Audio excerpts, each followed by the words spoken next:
বা কাছে দেশ অথবা প্রবাসী যে যেখান থেকে দেখছেন সকলকে জানাই আন্তরিক শুভেচ্ছা ও অভিনন্দন।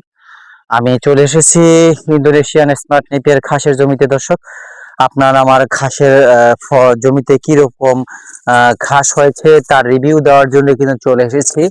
আর এখন কিন্তু আমি খুব স্বল্প মূল্যে কিন্তু কাটিং বিক্রি করতেছি, খুব স্বল্প মূল্যে কাটিং বিক্রি করছি।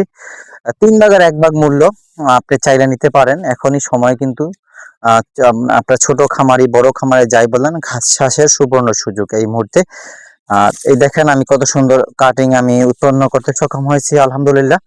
এই দেখেন আমি সবসময় চেষ্টা করি খামারি ভাইদের জন্য মনের মতো কাটিং সংগ্রহ প্রস্তুত করতে।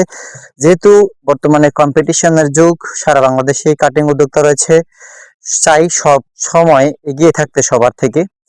তারপরও কতটা এগোতে পারি জানি না, তারপরও কাস্টমার সাপোর্ট, ভালোবাসা, রিভিউ সব মিলাই কিন্তু এটা মানুষের মানে আগানো হয়। আমি আমার জায়গা থেকে সর্বোচ্চ চেষ্টা করি সবসময় ভালো কিছু দেওয়ার জন্য কাস্টমার ভাইদের। এই দেখেন কত সুন্দর ফ্রেশ কাটিং, কত বড় বড় শিকড় দেখতে পাচ্ছেন। আর এই শিকড়ের ভিতরে কিন্তু চোখগুলো কিন্তু ভাসা ভাসা, শুধুমাত্র মাটির স্পর্শ পেলেই কিন্তু এখান থেকে চোখগুলো ফুটে পুরো চারা হয়ে যাবে।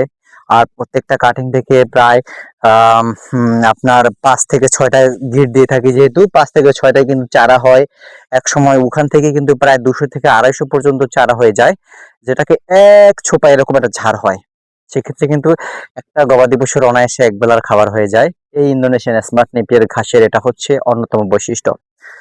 আরো রয়েছে এটা 22 থেকে 25% প্রোটিন, প্রচুর পাতা, নরম রসালো মিষ্টি স্বাদ, গুণমানের সেরা। দর্শক, আর যদি বলি এটা কোন জমিতে হয় সেটা তথ্যটা আমি ভেঙে দিই আপনাদের। এটা এঁটেল, বেলে, দোআঁশ যে কোনো মাটিতেই ফলে। বিশেষ করে ড্রেজিং করা বালিতে, ড্রেজারে যে ডোবাগুলা ভরি আমরা বিশেষ করে, সেই ডোবাতেও কিন্তু এই ঘাসটা চাষ করে কাঙ্ক্ষিত ফলন আমরা পেয়েছি।